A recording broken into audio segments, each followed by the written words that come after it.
el Señor Jesucristo realizó. Y vamos a entrar a eh, a una sección muy importante, porque de aquí inicia, aquí parte, es un parteaguas, porque a partir de este versículo, de esta no historia, a partir de este pasaje, el Señor Jesús inicia su ministerio como el Mesías Redentor, porque Él empieza a anunciar su muerte. Vamos a Marcos 8, del 27 al 33, y le vamos a dar lectura a la Biblia. Amén.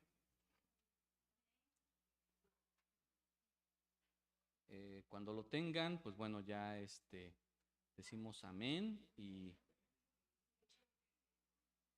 es Marcos 8, del 27 al 33. Y vamos a darle lectura. Bueno, yo le doy lectura, ustedes me siguen con su vista. Dice de la siguiente manera.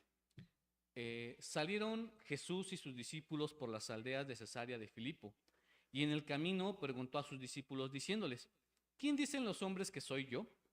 Ellos respondieron: unos Juan el Bautista, otros Elías, y otros algunos de los profetas. Entonces él les dijo: ¿y vosotros quién decís que soy? Respondiendo Pedro le dijo: tú eres el Cristo. Pero él les mandó que no dijesen esto de él a ninguno. Y comenzó a enseñarles que le era necesario al Hijo del Hombre padecer mucho y ser desechado por los ancianos, por los principales sacerdotes y por los escribas, y ser muerto, y resucitar después de 3 días. Esto les decía claramente. Entonces Pedro le tomó aparte y comenzó a reconvenirle. Pero él, volviéndose y mirando a los discípulos, reprendió a Pedro, diciendo: quítate de delante de mí, Satanás, porque no pones la mira en las cosas de Dios, sino en las de los hombres.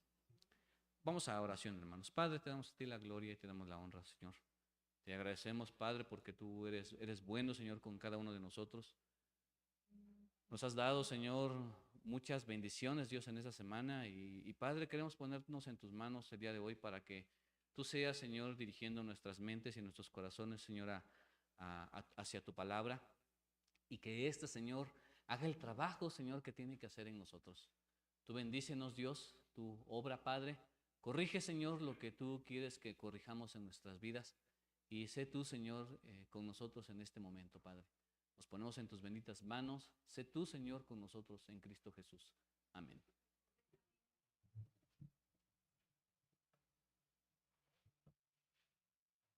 Voy a subir un poquito a la porque sí está muy abajo. ¿Cuántas veces, hermanos, nosotros hemos hecho algo? Hemos hecho algo en nuestras vidas, ¿no? Yo recuerdo que hace mucho tiempo, cuando estaba en la secundaria, estamos hablando de por ahí del 85, 86 y 87, exenté una materia, ¿no? Y llego yo con mi mamá, ¿no? Mamá, fíjate que exenté una materia, ya tengo 10 en esta materia y todo, ¿no? Y de repente pues, habían citado a mi mamá a la escuela, ¿no? Y le dice, ¿saben qué? Ay, mamá, pues fíjate que de tal materia ya me exentó, ya tengo 10, ya tengo así todo, ¿no? O sea, y yo ya... Y de repente llegamos con la orientadora y le dice: pues su hijo se va suspendido 5 días. Y ¡pah! Pues es que habíamos hecho algo que pues merecía una suspensión, ¿no? Y pues resulta que pues son de esas cosas que nosotros de repente hacemos algo bueno y por acá sale algo malo que ya hicimos, ¿no? Pero esa es nuestra condición. Como personas, como humanos, tendemos mucho a equivocarnos. Tendemos mucho a hacer cosas buenas en un momento, pero en un poquito se desencadena algo diferente o muy diferente a lo que en lo que la primera cosa nos produjo, y después algo muy diferente que nos produce lo otro que ya hicimos. Y a Pablo le pasó exactamente lo mismo. A Pedro le pasó exactamente lo mismo que a mí me pasó. O más bien a mí me pasó exactamente lo que le pasó a Pedro, ¿verdad? Primero él hace una confesión tremenda ante el Señor Jesucristo. Él les pregunta, ¿quién creen? ¿Qué dicen de mí todas las demás personas que soy? Ah, pues unos esto, unos lo otro y aquellos esto, ¿no? ¿Y ustedes qué dicen que soy? Pedro confiesa, hace una confesión muy grande, muy tremenda. Tú eres el Cristo. Esta expresión del Cristo no solamente tiene que ver con, para nosotros ya es muy común, pero para ese tiempo, ser el Cristo significaba que Él era el Mesías, que Él era el Redentor, que Él era quien iba a librar al mundo de la esclavitud del pecado, ¿no? Entonces, pero en un momento u otro, Jesús lo reprende de una forma terrible, ¿verdad? ¿Por qué? Porque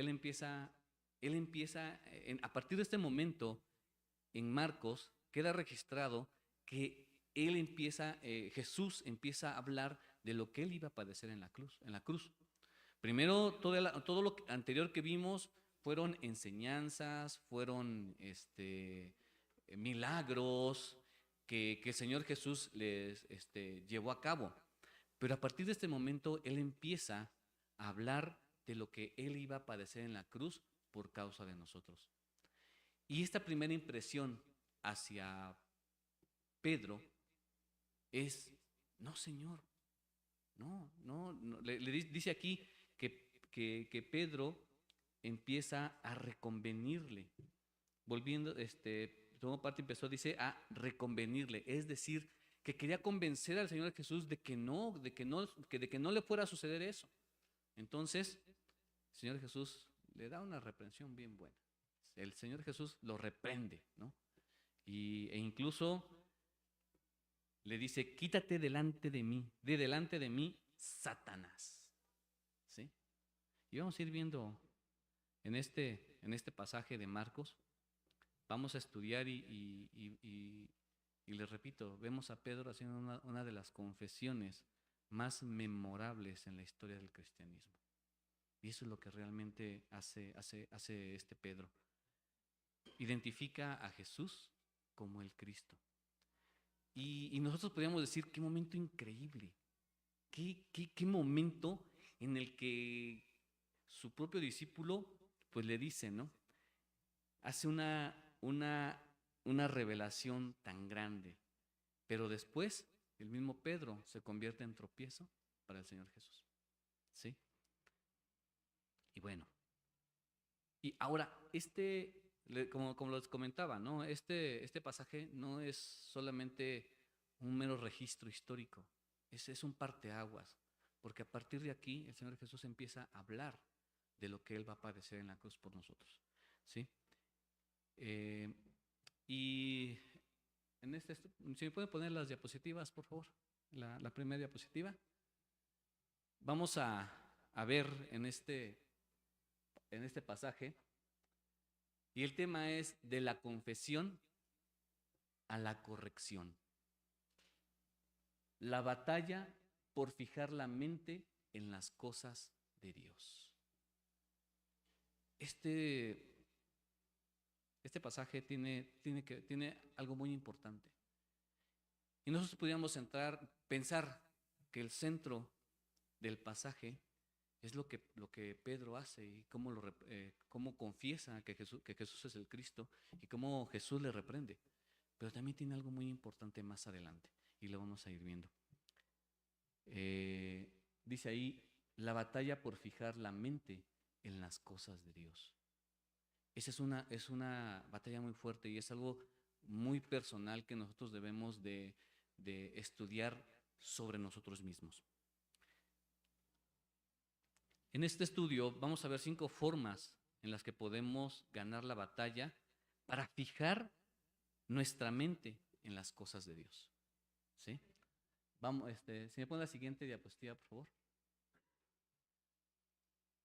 Número 1, primer punto. Vamos a ver 5 puntos. El primer punto de esta mañana aún, reconocer la identidad perfecta de Cristo. Marcos 8 del 27 al 29. Y dice así estos 4 versículos. Salieron Jesús y sus discípulos por las aldeas de Cesarea y de Filipos, y en el camino preguntó a sus discípulos diciéndoles: ¿quién dicen los hombres que soy? ¿Que soy yo? Ellos respondieron: unos Juan el Bautista, otros Elías, y otros algunos de los profetas. Entonces él les dijo: ¿y vosotros quién decís que soy? Respondiendo Pedro le dijo: tú eres el Cristo. Y vemos este pasaje cómo inicia con la pregunta crucial de Jesús sobre su identidad. Primero pregunta sobre lo que las demás personas piensan de él. Y lo que las demás personas piensan de él, que es Juan el Bautista, que es Elías o alguno de los otros profetas. Si bien Jesús tiene ciertas características que son destacables de cada uno de estos personajes que menciona, de Juan, de Elías o de todos los profetas, no se acerca ni poquito, se acerca a lo que realmente es Jesús. Juan el Bautista, si vemos su vida, él era puro de corazón. Él era puro de corazón. Él anunciaba el reino. Él no se contaminaba. ¿Cómo vestía él? De una forma más sencilla. ¿Qué comía? Langostas y miel. ¿Sí? Él era puro de corazón. Él buscaba el no contaminarse con todas las cosas. Él anunciaba el reino y él anunció la venida del reino. Y él fue el que pues presentó al Señor Jesucristo ante el pueblo judío como el Cordero de Dios. ¿Sí? Entonces, Juan el Bautista era una persona pura de corazón, al igual que nuestro Señor Jesucristo. Y eso las demás personas lo veían: es como Juan el Bautista, puro de corazón, ¿verdad? Otros decían: es Elías. ¿Por qué? ¿Por qué pensaban que era Elías? Porque veían el poder de Dios con el que Elías también estuvo en su tiempo. Y ellos pensaban: es Elías, porque hacen milagros como los que Elías hace. ¿Sí? Entonces Dios está con él. Y mucha gente le decía: tú eres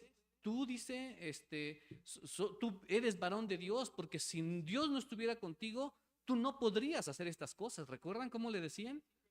Entonces, por eso muchos pensaban que era Elías.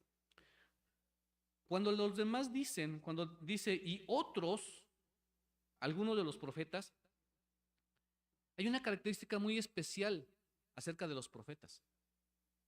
Primeramente porque este está chueco. Primeramente, ellos hablaban en el nombre de Dios. Número 2, ellos hablaban de la verdad de Dios. ¿Sí? Y número 3, pues obviamente eran usados por Dios. ¿Sí? Pero nosotros vemos aquí cómo también la gente veía o creía que era un profeta, uno de los otros profetas, porque a final de cuentas él proclamaba la verdad. ¿Sí? Pero realmente pues no tenía nada que ver con esos personajes, ¿verdad? Él era el Hijo de Dios. ¿Sí? Todos estos personajes, Juan el Bautista, Elías, todos los profetas, todos eran llenos del Espíritu y tenían cualidades en común con Cristo, pero no era lo correcto. No era lo correcto.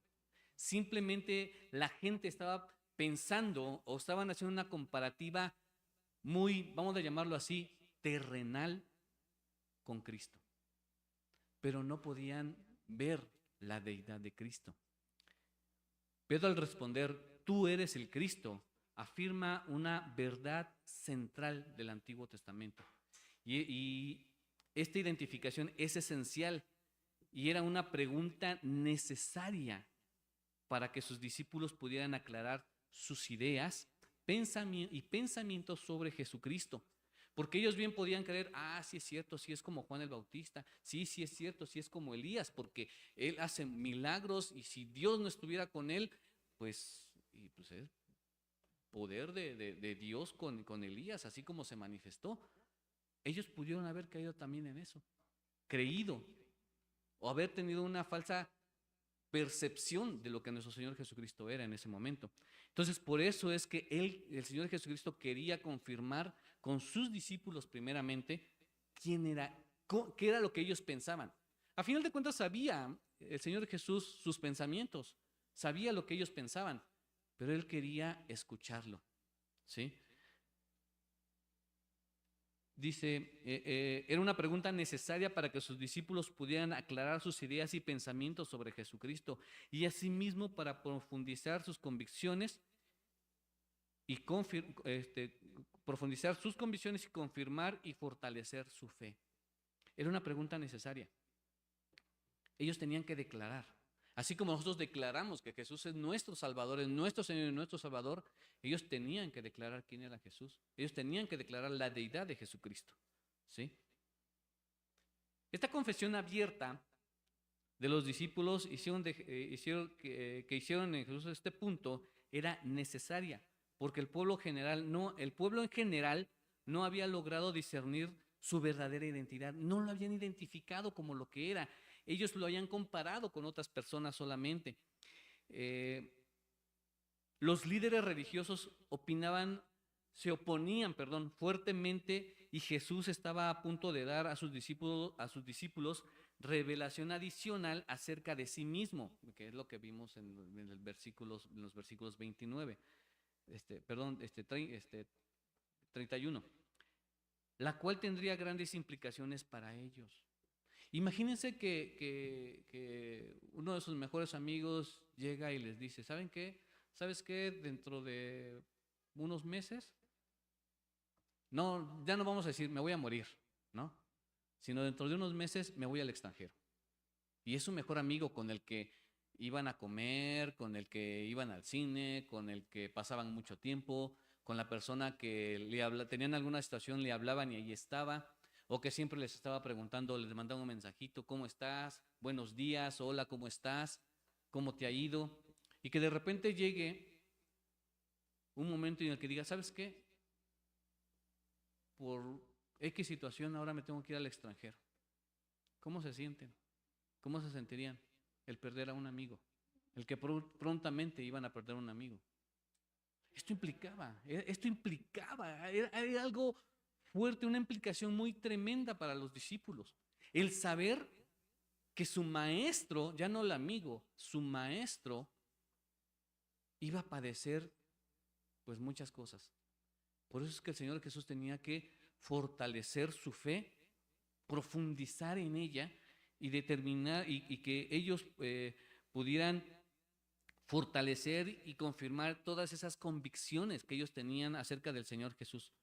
Por eso es que el Señor Jesús los empieza a preparar y empieza a declarar, a hacer todas estas declaraciones acerca de sí mismo. Era esencial el asunto sobre su identidad quedara aclarado completamente. Era necesario. Esta afirmación de fe de Jesús fue el ancla en que se basó el discipulado de ellos a pesar de los fracasos y retiradas temporales. Ellos tuvieron muchos fracasos. Después de que apresaron a Jesús, lo negaron, se fueron, se escondieron, vivieron una serie de situaciones muy tremendas. Aunque ya estaban advertidos, a final de cuentas, lo vivieron. Lo vivieron por nuestra condición, por su condición humana y la nuestra también. Marcos expresa la confesión de Pedro en su forma más simple y directa. Tú eres el Cristo. En otros evangelios, en otras versiones, en otros evangelios, dicen, tú eres el Cristo, el Hijo del Dios viviente. ¿Sí?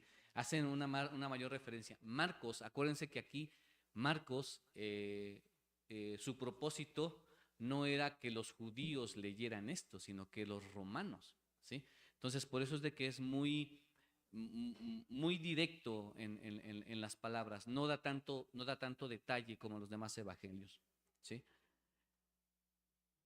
Número 1, entonces, reconocer la identidad perfecta de Cristo. ¿Cómo podemos luchar para nosotros tengamos en mente las cosas de Dios? ¿Cómo podemos hacer esto? Número 1, reconocer la identidad perfecta de Cristo. ¿Sí? Número 2, ver sobre el camino a la gloria. Ver sobre el camino a la gloria. Marcos 8:31. Dice, y comenzó a enseñarles que le era necesario al Hijo del Hombre padecer mucho y ser desechado por los ancianos, por los principales sacerdotes, por los escribas, y ser muerto y resucitar después de 3 días. Inmediatamente después de la confesión de Pedro, Jesús revela su plan divino. Ese es el plan. Esto es lo que él iba a hacer. ¿Sí? Su plan era sufrir, ser rechazado, ser muerto y resucitar. Este camino de humillación y sufrimiento es la perspectiva de Dios para la redención. Este plan fue preordenado por Dios hasta sus mínimos detalles. Esto ya estaba, digámoslo así, en piedra, ¿no? Ya estaba puesto en piedra. Ya no había otra forma de redimir a la humanidad más que a través del sufrimiento, del rechazo, de la muerte, sepultura y resurrección de nuestro Señor Jesucristo. No había otra forma. Como veíamos hace rato, ¿no? Lutero estaba en contra de ciertas cosas, ¿verdad? De la venta de indultos, de todo lo que ya sabemos que hacía, que creíamos que era lo que nos daba una salvación. Pero aquí está el asunto. Este es el plan. No hay otro plan. No hay otra forma de ganar el cielo o de llegar al cielo, porque no lo vamos a ganar, es un regalo, ¿sí? Porque no podemos llegar a Él. Dios nos lo ha dado a través de esta obra redentora del Señor Jesucristo, ¿sí? Después de que Pedro declaró que Jesús era el Mesías o que era el Cristo, comenzó a enseñarles lo que esto significaba. Aquí viene la parte importante. Ah, ¿tú eres el Cristo? Sí, porque soy el Cristo. Voy a sufrir, voy a ser rechazado, voy a ser muerto, voy a ser sepultado y voy a resucitar. Esto era lo que él les empezó a enseñar después de esta confesión de haber dicho que él era el Cristo.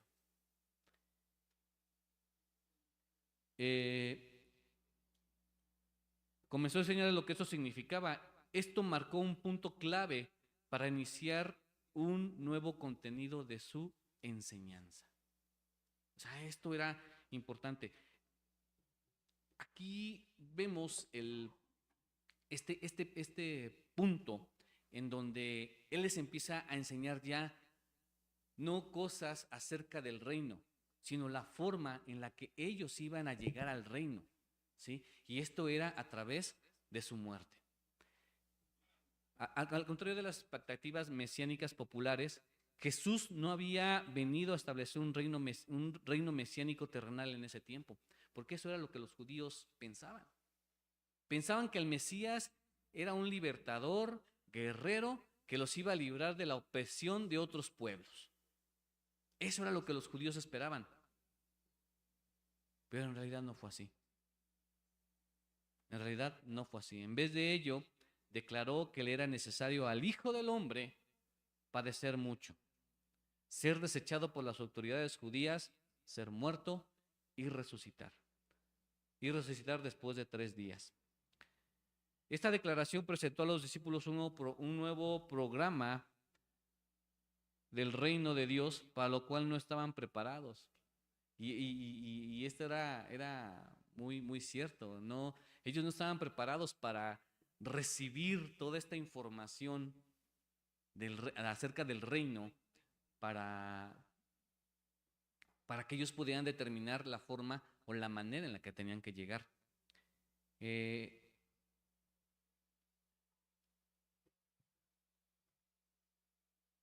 el verbo, cuando en el versículo 31 dice que le era necesario, significa que denota una, o más bien denota una obligación. Dice, es necesario, ¿sí? Es necesario al Hijo del Hombre padecer mucho. Entonces esto era una obligación, no era opcional. No era opcional, esto era algo que estaba establecido, es necesario, ¿sí? En este contexto se requiere a cumplir la voluntad de Dios. Era algo que el Señor Jesús tenía, que tenía que ver con cumplir el plan de Dios. No era llegar al sacrificio, no era una opción. El Señor Jesús, antes de su arresto, ¿qué oró diciendo? Señor, si fuera de mí, pues, hazme pasar de esta copa, ¿verdad? Pero dijo, pero no se haga mi voluntad, sino la tuya. Era necesario, era necesario. Y no había otra opción, ¿sí? No había otra opción. Jesús tenía que cumplir los planes divinos, los tenía que cumplir, ¿sí? Y esa era la misión mesiánica del Señor Jesús, ¿sí? Esta profecía muestra la sumisión de Jesús a esa voluntad, ¿sí? Aquí vemos que la voluntad del Señor Jesús, a final de cuentas, estaba sumisa, su mente estaba sumisa, estaba perfectamente consciente de que se tenía que cumplir esta ordenanza, la voluntad de Dios, se tenía que cumplir la voluntad de Dios, ¿sí? No había otra opción. Aquí menciona tres grupos de ancianos, tres grupos de personas.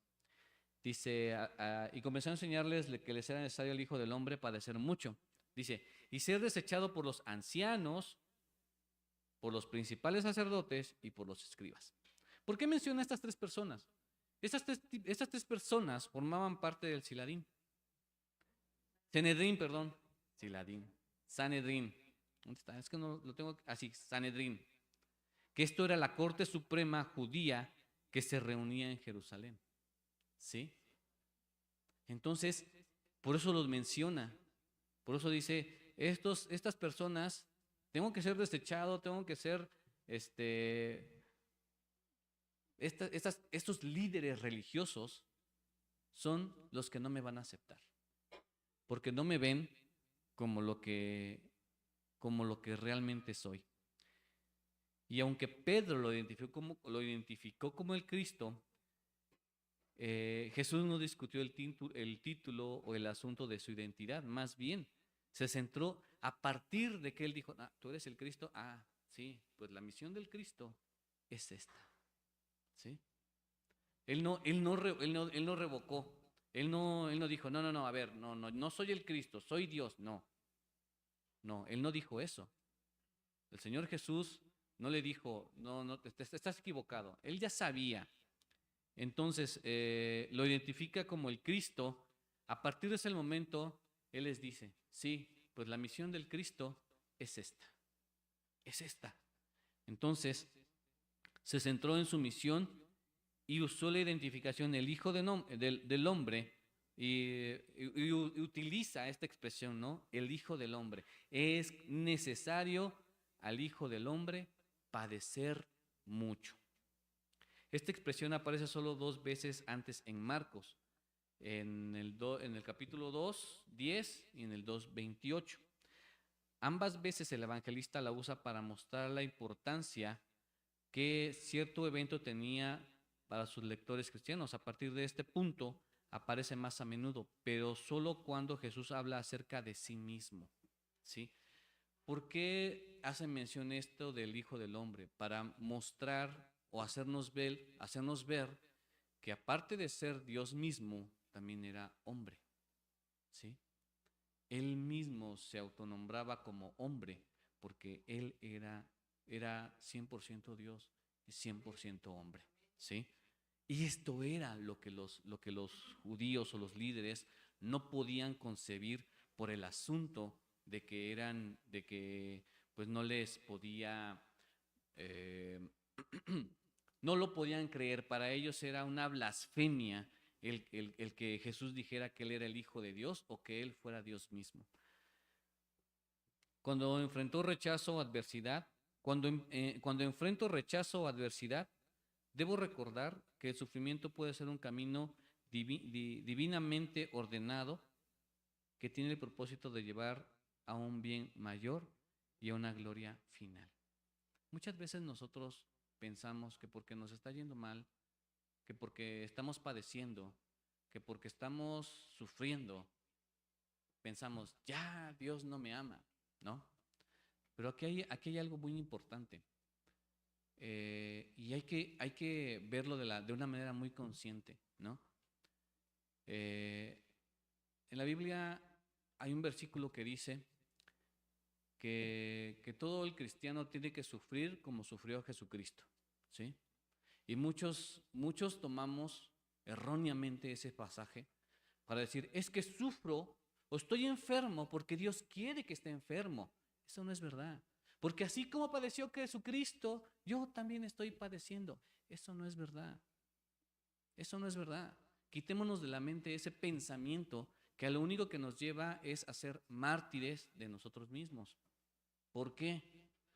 Porque la palabra de Dios, o Pedro, más bien en este caso Pablo, dice que es bienaventurado aquel que sufre por el evangelio, ¿sí? Por el evangelio. Y si nosotros, y el Señor Jesús también lo dice, el que sufra, si va a sufrir, es necesario que sufran por mi causa, por el Señor Jesús. Y esto tiene que ver con el hecho de que nosotros vayamos a anunciar el evangelio. Si nosotros nos apresan, nos apedrean, incluso, o nos matan, no va a ser por algo que nosotros hicimos de forma correcta. Tendría que ser por el evangelio. ¿Estamos de acuerdo? Ese es el sufrimiento al cual nosotros tenemos que vivir como cristianos. ¿Es necesario que padezcamos como cristianos? Sí, por el evangelio, no por malas decisiones de nosotros. Es muy, muy diferente. Es muy diferente. Muchas veces padecemos nosotros por decisiones que nosotros mismos tomamos mal.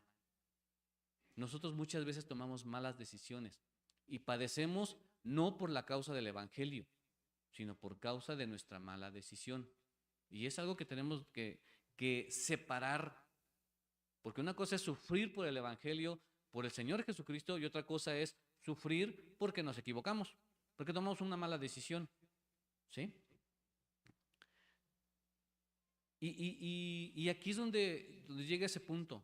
El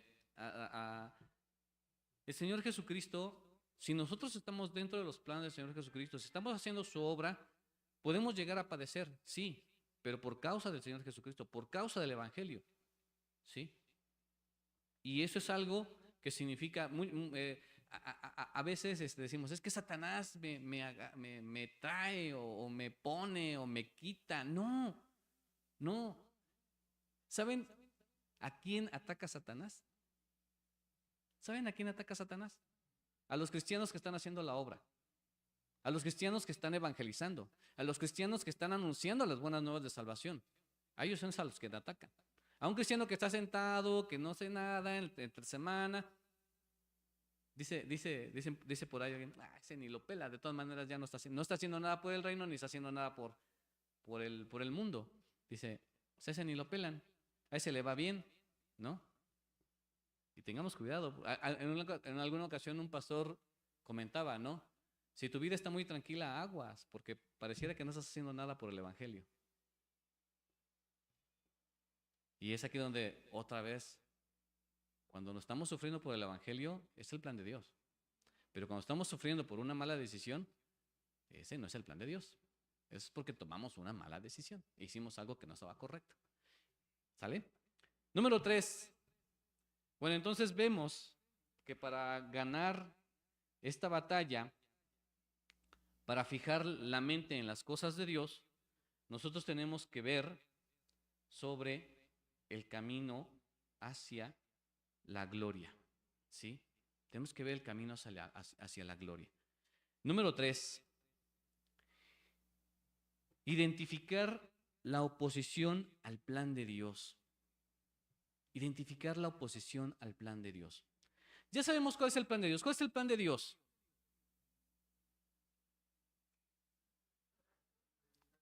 Predicar el evangelio, restaurar al mundo, a las personas, que las personas se salven, ¿sí? Que todo el mundo proceda al arrepentimiento, ¿verdad? Ese es el plan de Dios. Que todo el mundo proceda al arrepentimiento. ¿Cuál es la oposición al plan de Dios? Pues que todo esto no se cumpla, ¿verdad? Que no evangelicemos, que no le hablemos a nuestras familias, a nuestros amigos acerca de Jesucristo, que Él murió en la cruz, que, etcétera, ¿no? Ya sabemos lo que es el evangelio, ¿sí? Pero aquí hay algo bien importante, la oposición al plan de Dios. Pedro, al escuchar la enseñanza sobre el sufrimiento, toma a Jesús aparte y comienza a reprenderle buscando apartar a Jesús de su destino. ¿Creen que Pedro realmente fue tomado por Satanás para que para que él fuera y lo convenciera? Pudo actuar, pudo actuar. Porque en ese momento Pedro no estaba el Espíritu Santo. ¿Sí? Y les voy a decir algo.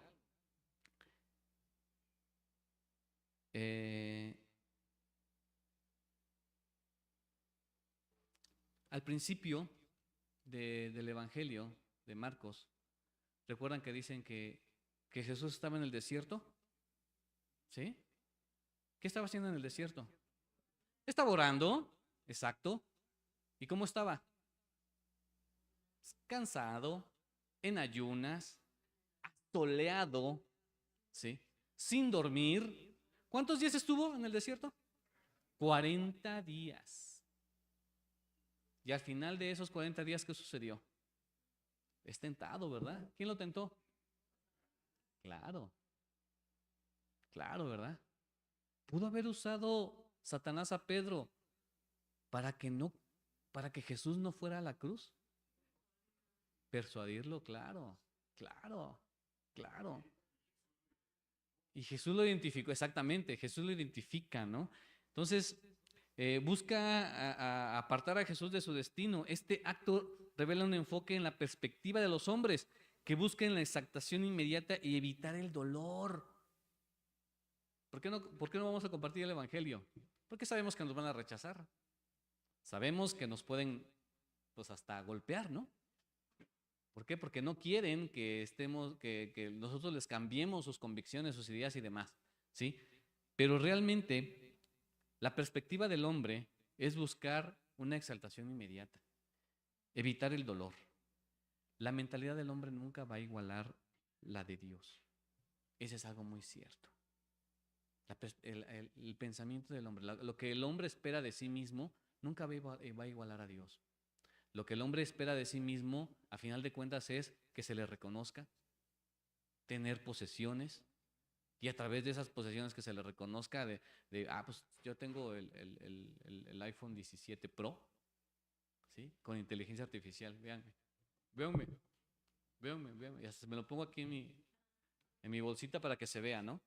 ¿Por qué? Porque esto, ¿qué nos da? Estatus, categoría, ¿verdad?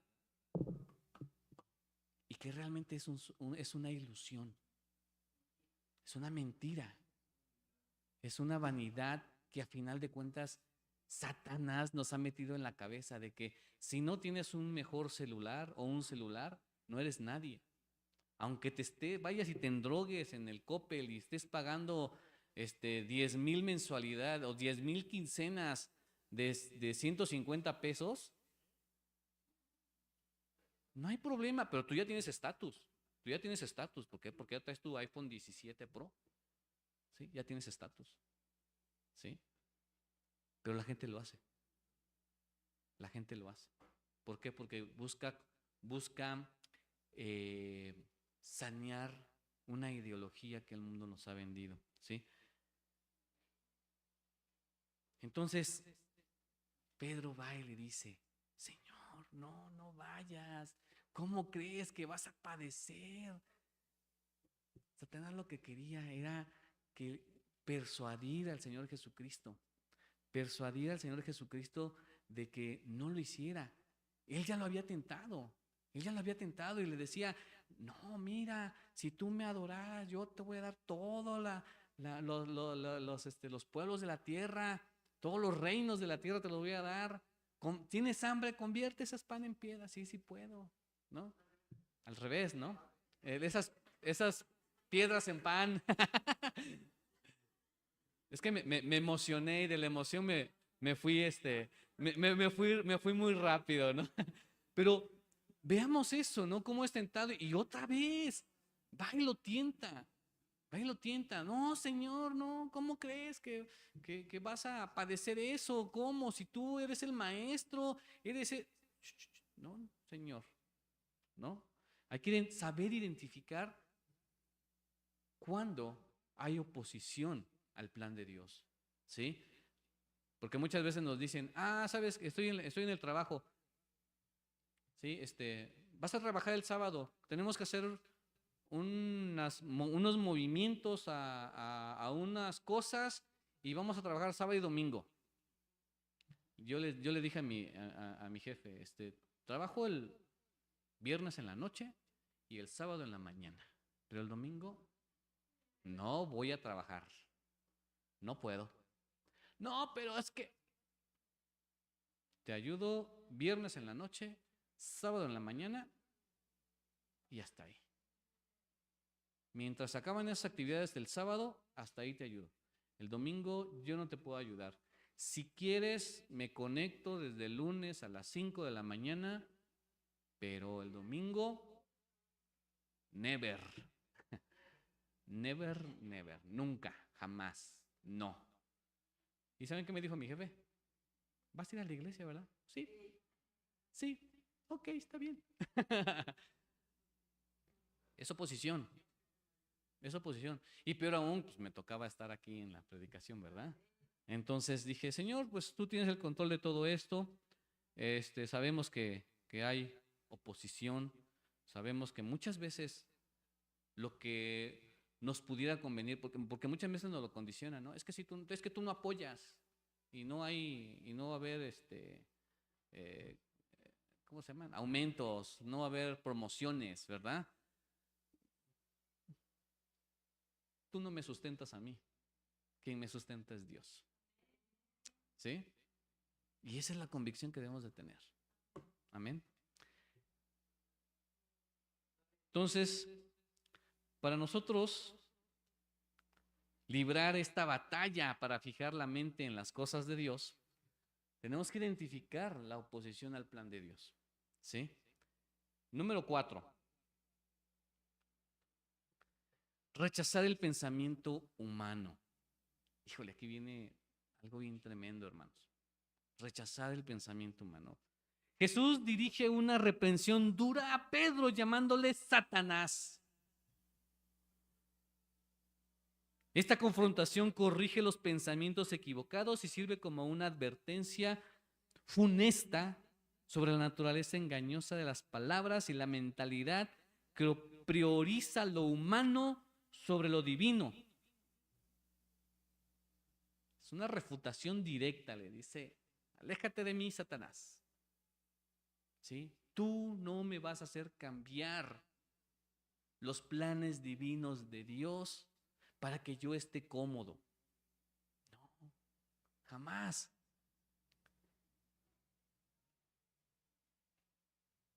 Entonces, aquí es bien importante, porque muchas veces nosotros priorizamos lo humano sobre lo divino.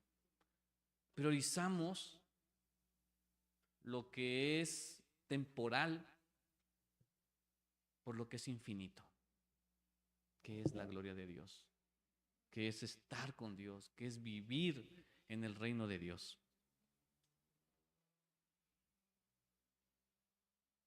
Pedro estaba siendo tentado por Satanás para poner su mira en las cosas de los hombres. Él buscaba la exaltación o el reconocimiento a lo mejor. Pedro, qué bueno que me estás diciendo que no vaya. No, y dijo, sácate de aquí, ¿no? En pocas palabras. Quítate de delante de mí, le dice, Satanás, ¿no? Una tentación más a nuestro Señor Jesucristo para no cumplir con los planes y propósitos divinos de Dios. La reacción de Pedro, que probablemente compartía con los otros discípulos, fue un esfuerzo satánico similar a la tentación en el desierto, ¿sí? Cuyo fin era alejar a Jesús de la cruz. Ese era el fin. Ese era el fin. Satanás sabía que si Jesús llegaba a la cruz, él iba a perder. Y iba a perder. Él no sabía quizás qué es lo que iba a perder, pero iba a perder almas, se iba a perder fuerza. Sabía que iba a perder algo, pero no sabía qué. Jesús reprendió a Pedro para beneficio de todos ellos. No fue un ataque personal contra él. Aquí seamos claros, tenemos que ver esto. No fue un ataque personal sobre Pedro, sobre Pablo. No fue un ataque sobre él, fue algo sobre la intención de él, ¿no? Ahora, ¿por qué lo hace delante de todos? ¿Por qué lo hace delante de todos? Para que todos estuvieran conscientes de que es prioridad el plan de Dios que los planes personales, ¿sí? Es primordial. Las palabras, quítate de delante de mí, probablemente no es un mandato a Pedro de que mantuviera el lugar apropiado como discípulo, puesto que Jesús mencionó a Satanás como la fuente que inspiró los pensamientos de Pedro, otra vez. Pedro estaba siendo usado por Satanás. Y a quien reprendió Jesús, ¿a quién fue? A Satanás. No fue a Pedro. Exacto, ¿no? Pedro fue un vocero inconsciente de Satanás, puesto que estaba poniendo la mira no en las cosas de Dios, es decir, en sus caminos y propósitos, sino en las de los hombres, o sea, los valores y puntos de vista humano. El camino de la cruz no era la voluntad. El camino de la cruz era la voluntad de Dios y Jesús se rehusó a abandonarlo. Esto, tenemos que ser muy conscientes, hermanos, de que va a haber situaciones. Si no vienes a trabajar el domingo, no va a haber promoción. ¿Sí? A lo mejor no me dijeron así, ¿verdad? Pero a veces así nos amenazan. A veces así nos pasa. A veces han sido situaciones en las que si no estás, pues a ver a quién le damos tu trabajo, ¿no? ¿Sí?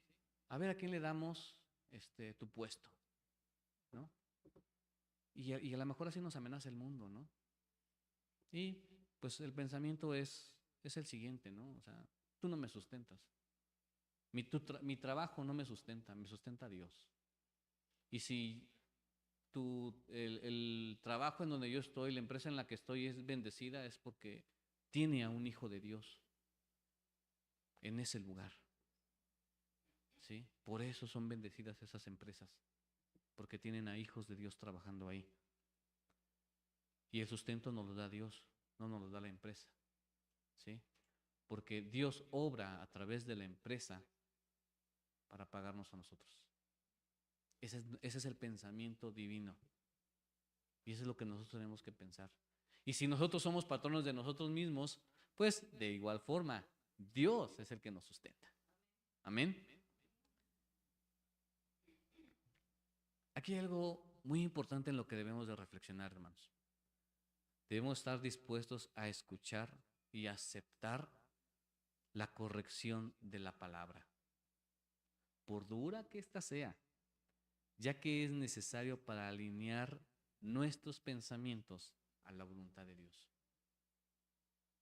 A veces escuchar la corrección de la palabra es duro, pero es necesaria, porque tenemos que alinear nuestros pensamientos a la voluntad de Dios. Amén. Entonces, para librar la batalla por fijar la mente en las cosas de Dios, tenemos que rechazar el pensamiento humano. Rechazar el pensamiento humano. ¿Sí? Número 4. Ya 5, perdón. Sí, es cierto, 5. Ando bien emocionado, es que ya estoy viendo el reloj y voy en tiempo. Número 5, ¿qué dice?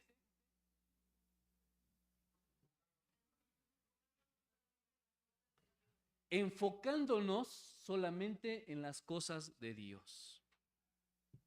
Enfocándonos, ese debe de ser nuestro enfoque, nuestra vista. ¿Saben por qué en Deuteronomio dice, y pondrás tu palabra como frontales en tus ojos? Esta expresión es, en los caballos se les ponen frontales aquí, ¿sí? ¿Para qué? Porque los ojos de los caballos están en el costado de la cabeza. El caballo tiene su cara alargada y los ojos están en el costado. Entonces, el caballo tiene una visión casi de 360 grados. No es tanto así, pero puede ver todo lo que está prácticamente a su alrededor, atrás de él y toda la parte de este lado y acá. Entonces tiene una vista mayor, más periférica que la que nosotros tenemos. Nosotros tenemos una vista que es así, vemos así. Entonces el caballo ve desde acá hasta acá, ¿sí? Entonces, para que no tienen un rango de visión muy amplio, muy amplio. Entonces, para que los caballos no se distrajeran con lo que había en los costados, les ponían laterales aquí, en los ojos. Son unos como, no sé qué sean, de qué material sea, pero son como unos cuadritos de piel que se los ponen aquí en los ojos. ¿Para qué? Para que su visión esté enfocada hacia el camino y no lo que haya en los costados del camino. Porque muchas veces el caballo va caminando, ve la hierba y ¿qué hace? Me voy a la hierba, ¿sí?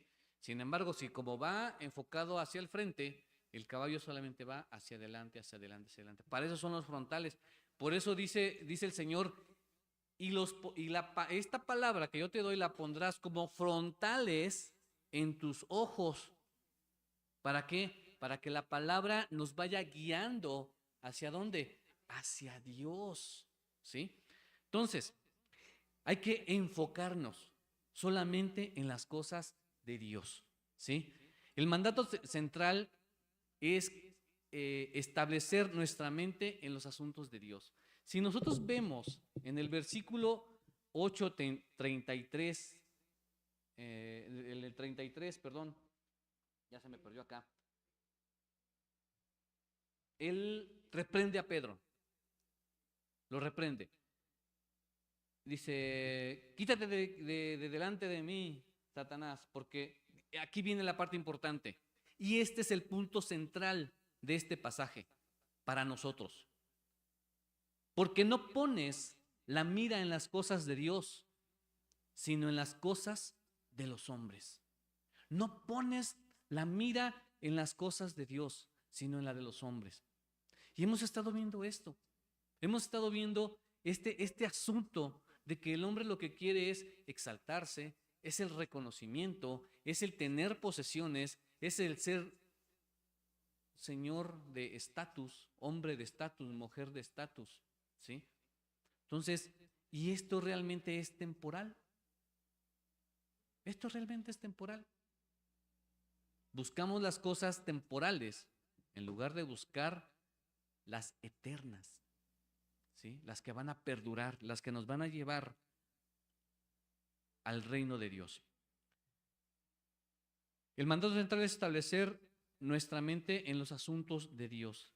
Esto no es un simple cambio de tema, sino un cambio de perspectiva sobre toda la realidad. Nuestra realidad debe de girar en torno a los planes y propósitos de Dios. Porque si giran en torno a nuestros planes o a los planes de los hombres, ¿a dónde vamos a llegar? nada, a nada. Hay muchas cosas que nosotros tenemos que tenemos que realizar para el reino de Dios. Y son muchas cosas que no hemos estado haciendo. ¿Por qué? Porque nuestra vista, ¿a dónde estaba? Es como si estuviéramos aquí y miráramos hacia abajo. ¿Hacia dónde vemos? Hasta donde están nuestros pies. Hasta donde están nuestros pies. Estamos viendo hacia abajo. Solamente vemos nuestros pies. Si nosotros volteamos hacia arriba, ¿qué vemos? Un inmenso cielo. Eso es lo que vemos. Un inmenso cielo. A Dios. ¿Sí? No es solamente un simple cambio de tema. No es, bueno, tema cerrado. No, es un cambio de perspectiva. Nuestra perspectiva la tenemos nosotros que ampliar, la tenemos que llevar al conocimiento de Dios. ¿Sí? Significa abrazar la mentalidad de sacrificio de Cristo y la sumisión a una voluntad divina. Ese es el asunto. ¿Sí? Entonces, nosotros, ¿qué tenemos que hacer? ¿Cuál es nuestra meta entonces? ¿Cuál es nuestra meta? Nuestra meta es Cristo.